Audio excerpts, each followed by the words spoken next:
chaos po tých zmenách? Zatiaľ chaos v tom určite mať nebudú, pretože čo sa týka výkonu jednotlivých odborných funkcií, všetko zostalo zachované tak, ako doposiaľ. Bola to, ako ste spomínali, zatiaľ len prvá etapa celej reformy ESO. Tie ďalšie dve nás ešte len čakajú, kedy vlastne reforma bude po tretej etape úplne skompletizovaná. Vy viete povedať teda aj nejaké konkrétne číslo, koľko sa už od januára ušetrilo?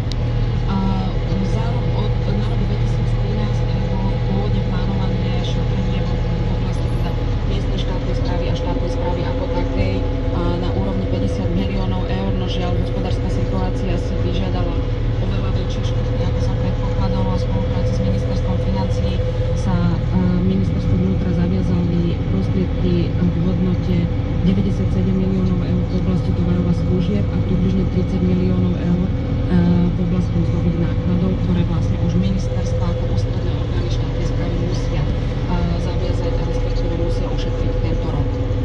Pán Plaj, hovorí sa o tom, že teda malo by ísť o najväčšiu reformu štátnej správy od roku 1989. Ako sa na ňu pozeráte vy? Je naštartovaná dobrým smerom? No, z doterajšieho priebehu reformy verejnej správy